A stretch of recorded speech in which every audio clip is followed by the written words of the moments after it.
Hi అండి, అందరికీ నమస్కారం. ఈరోజు మనం కడప జిల్లాలో ఒక 2-3 ప్లేసెస్కి అయితే వెళ్ళబోతున్నాం. అందులో ఒకటేమో ఇసుక కోసం తవ్వుతుండగా బయటపడినటువంటి చాలా పురాతనమైన దేవస్థానం అయితే, ఇంకోటి 18 రాజ్యవంశాలు పాలించినటువంటి ఎంతో చరిత్ర కలిగిన ఒక కోట. ఈ రెండింటిని సేమ్ డేనే నేను కవర్ చేయాలనుకుంటున్నాను. దయచేసి వీడియోని ఫస్ట్ నుంచి లాస్ట్ దాకా చూడండి. లైక్, షేర్ అండ్ సబ్స్క్రైబ్ కొట్టడం మాత్రం మర్చిపోవద్దు. మనమైతే జర్నీ మొదలు పెడదాం, పదండి.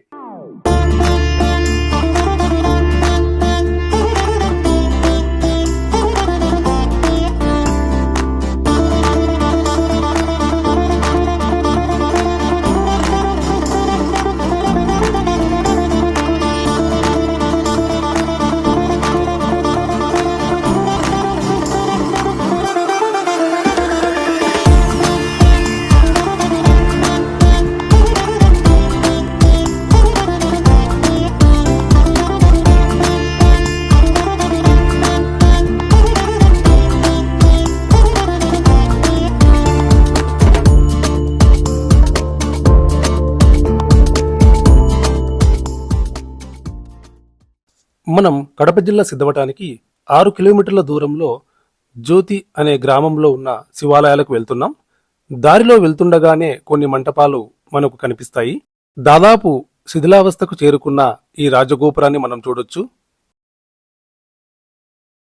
ఇదే జ్యోతి సిద్ధేశ్వర స్వామి ఆలయం. 11వ శతాబ్దానికి చెందిన ఆలయంగా పురావస్తు శాఖ సర్వే ద్వారా తెలుస్తుంది. 2004లో ఈ ఆలయాన్ని గుర్తించినట్టుగా చెప్తున్నారు.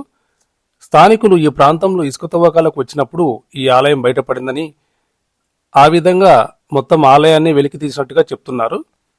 శ్రీశైలానికి దక్షిణ ద్వారంగా కూడా చెప్తారు. ఈ ఆలయంలో అడుగడుగున శివలింగాలను మనం చూడొచ్చు. ఇంకా బయటపడినవి చాలానే ఉన్నాయి అని చెప్తున్నారు ఇక్కడ స్థానికులు. ఇక్కడ విరిగిపోయిన అమ్మవారి విగ్రహం ఒకటి ఉంది, కాలభైరవుడు. లోపలికి అడుగు పెట్టగానే చాలా చల్లగా ఉంది ఈ ఆలయం అంతా. ముందుగా జ్యోతి సిద్ధేశ్వర స్వామిని దర్శించుకుందాం పదండి.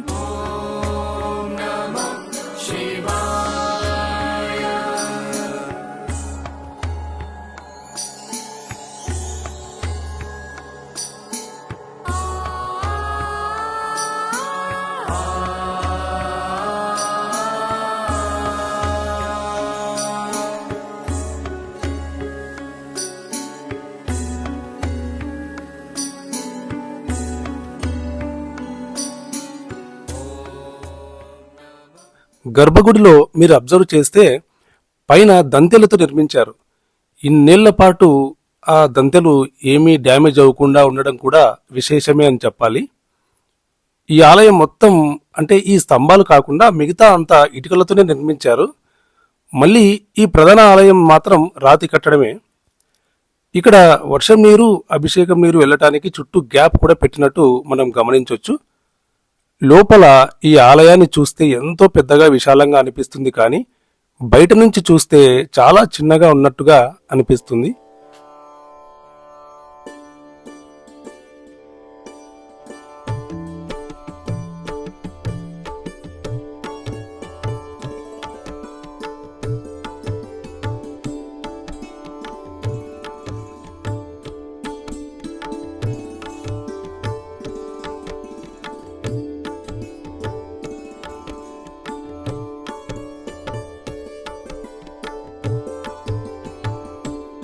ఇందాక చెప్పుకున్నాం కదా, ఇక్కడ అడుగడుగున శివలింగాలని ఇలా 101 ఉన్నాయంట.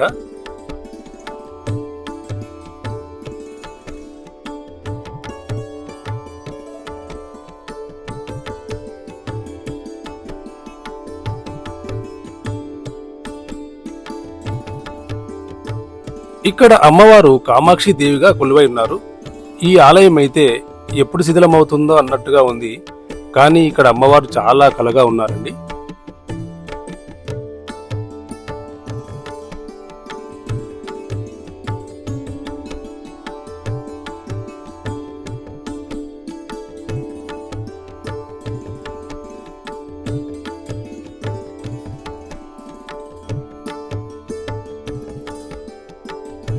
పక్కనే భీమలింగేశ్వర స్వామి ఆలయం ఉంది.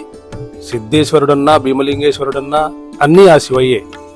ఇదొక ఉపాలయం అంతే.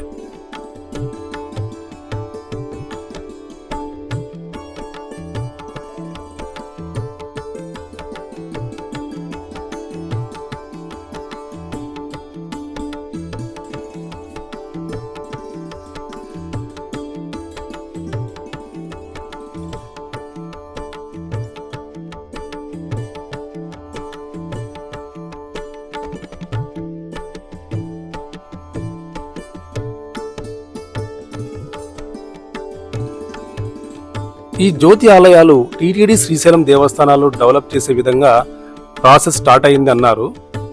బట్ తొందరగా పని మొదలు పెడితే బాగుంటుందని గ్రామస్తులు అనుకుంటున్నారు.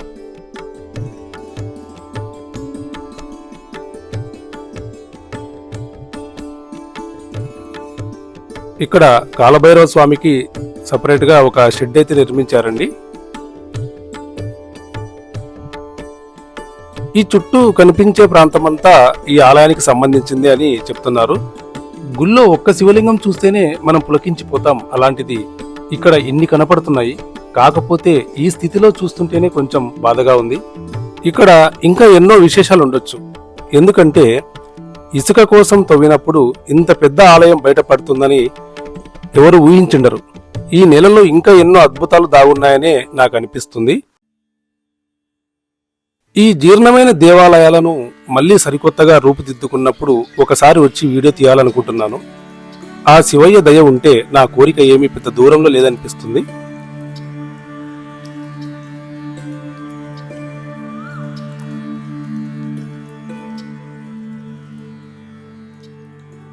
దారిలో వెళ్తూ వెళ్తూ పెన్నా నది ఒడ్డున ఉన్న ఒక చారిత్రక నగరం సిద్ధవటానికైతే చేరుకున్నాం. సిద్ధులు ఇక్కడ మర్రి చెట్టు కింద ధ్యానం చేసుకునేవారు కనుక ఈ ప్రాంతాన్ని సిద్ధవటంగా పిలుస్తున్నారు. ముందుగా సిద్ధవటేశ్వర స్వామిని దర్శించుకుందాం. ఇక్కడి నుంచి భక్తులు పాదయాత్రగా శ్రీశైలానికి బయలుదేరతారని చెప్పి స్థానికులు చెప్తున్నారు.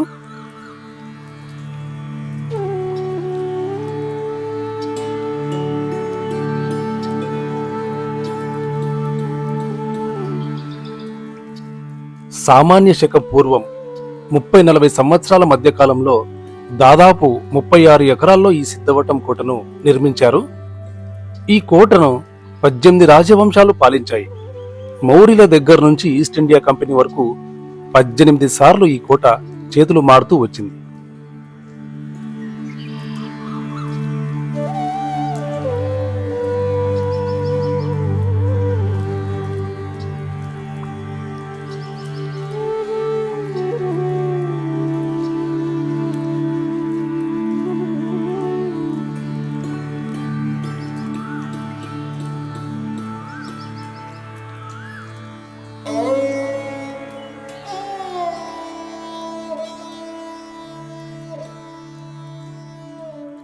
ఈ కోటకు సంబంధించి చెప్పుకోదగ్గ ఉదంతాలు చాలానే ఉన్నాయి.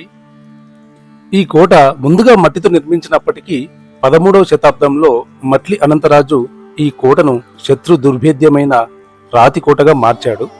కొన్ని దశాబ్దాల పాటు విజయనగర సామ్రాజ్య పాలనలోనే ఈ కోట కొనసాగింది. తర్వాత 1700వ శతాబ్దంలో కడప నవాబు అబ్దుల్ నబీ ఖాన్ ఈ కోటను పాలించాడు. చాలా మంది నవాబుల పాలన తర్వాత ఈ కోటను 1799లో ఈస్ట్ ఇండియా కంపెనీ స్వాధీనం చేసుకుంది. బ్రిటిష్ కాలంలో 1808 నుంచి 1812 వరకు జిల్లా కేంద్రంగా కూడా కొనసాగింది.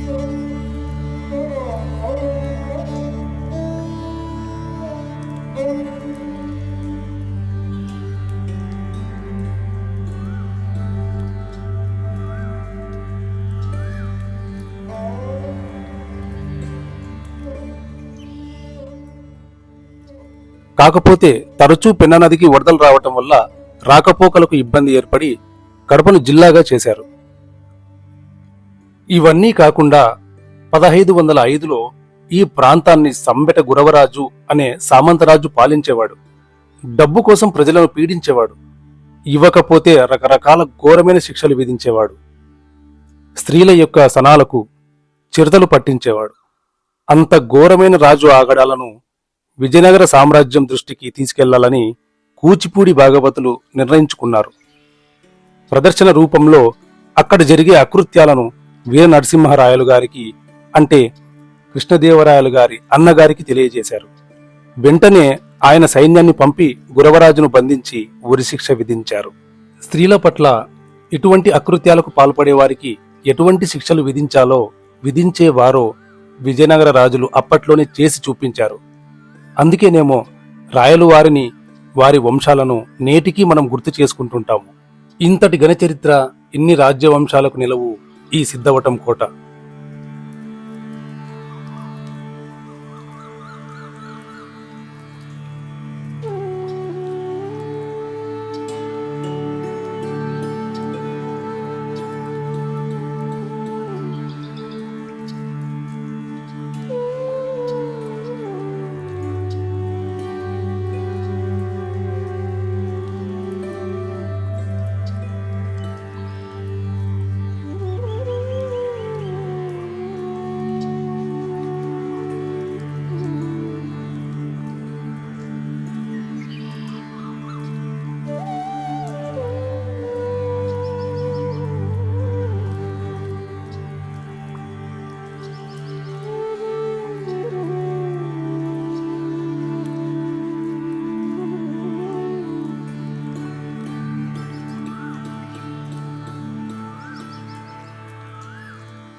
ఇక్కడ శిలాశాసనాలు చాలా ఉన్నాయి. తెలుగు కన్నడ లిపిలో ఉన్నట్టుగా మనం గమనించవచ్చు. మన దేవీ దేవతల విగ్రహాలు కూడా చాలానే ఉన్నాయి. నవాబులు పాలించినప్పటికీ కొన్ని ధ్వంసమయ్యాయి, మరికొన్ని మాత్రం చెక్కు చెదరకుండా ఉండటం విశేషం.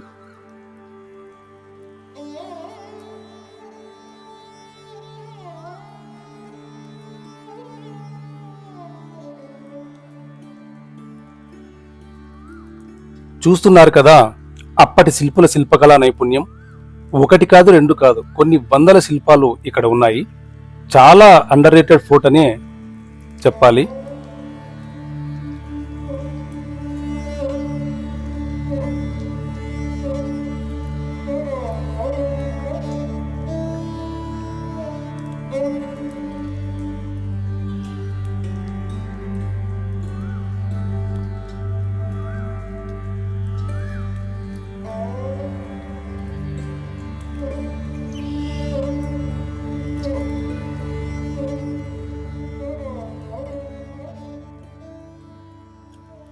మన ప్రాంతం వారికే చాలా మందికి తెలియదంట. జస్ట్ ఒక కోట ఉంది సిద్ధవటంలో అని మాత్రమే తెలుసు. ఫ్రీగా ఉన్నప్పుడు తప్పకుండా విజిట్ చేయాల్సిన ప్లేసెస్ లో ఇది ఒకటి. కోటకు ఆనుకొని ఒక దర్గా, మసీదు కూడా ఉన్నాయి. కోట లోపల నుంచి నదిలోకి సొరంగ మార్గం ద్వారా వెళ్ళడానికి, అంటే యుద్ధ సమయాల్లో లేదా ఏదైనా ట్రాన్స్పోర్టేషన్ ని చేయడానికి కోసం దీన్ని ఉపయోగించేవారు. ప్రస్తుతానికి నీటి ప్రవాహం ఎక్కువ ఉండడం వల్ల ఎవరిని అలో చేయట్లేదు.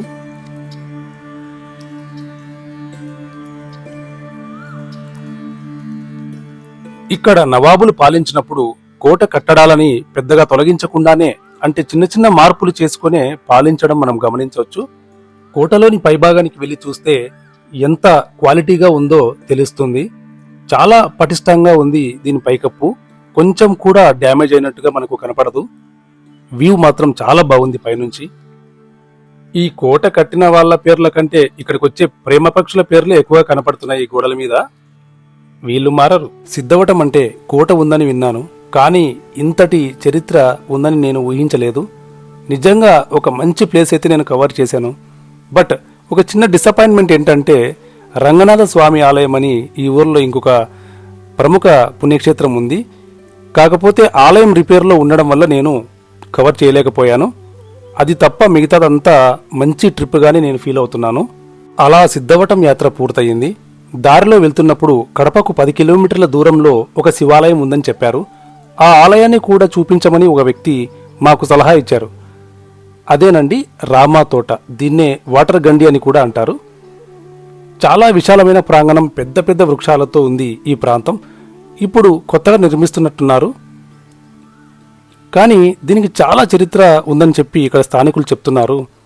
శ్రీరాముడు అరణ్యవాస సమయంలో సంధ్యావందనం చేసుకోవడానికి ఈ ప్రాంతానికి వచ్చి ఇక్కడే ఉండి సూర్య నమస్కారాలు కూడా చేసినట్టుగా ప్రతీతి.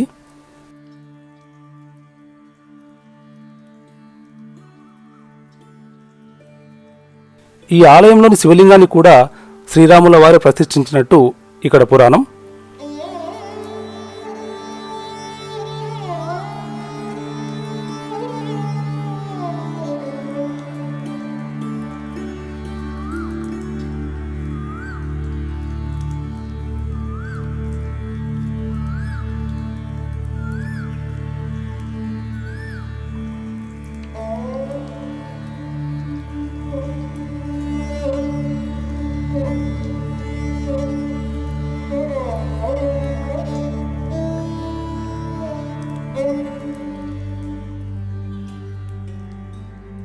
ఇక్కడ ఒక మంచి విషయం నేను అబ్జర్వ్ చేశాను. అదేంటంటే ఆలయంలో చాలా చోట్ల మంచి మంచి కొటేషన్లు, సూక్తులు ఇలా రాశారు. రిటైర్డ్ ఆర్మీ పర్సన్ ఒకతను ఇక్కడ ఇదంతా చేసినట్టుగా చెప్తున్నారు. ఈ ఆలయాన్ని కూడా ఆయనే డెవలప్ చేశారంట. తరువాత కాలంలో లోకల్ ఎమ్మెల్యే గారు చొరవ తీసుకొని ఇంకా అభివృద్ధి చేస్తున్నట్టు చెప్పారు. ఇక్కడ మరో విశేషం ఏంటంటే నవగ్రహాలకు సపరేట్గా ఒక పెద్ద ఏరియా కేటాయించారు. చాలా విశాలంగా ఉంది. పెద్ద పెద్ద విగ్రహాలతో ప్రదక్షిణలకు ఈజీగా ఉండేలా నిర్మించడం విశేషం. ఇలా ఒక రోజులో ఇన్ని ప్లేసెస్ కవర్ చేయగలిగానంటే ఆ శివయ్య ఆశీస్సులనే చెప్పాలి. మీరు కూడా ఈ సైడ్ వచ్చినప్పుడు ఇవన్నీ కవర్ చేసేలాగా ప్లాన్ చేసుకోండి. వీడియోనైతే తప్పకుండా లైక్ చేసి షేర్ చేయండి. ఇలాంటి మరిన్ని వీడియోస్ కోసం మన ఛానల్ని సబ్స్క్రైబ్ చేసుకోండి. జై శ్రీరామ్.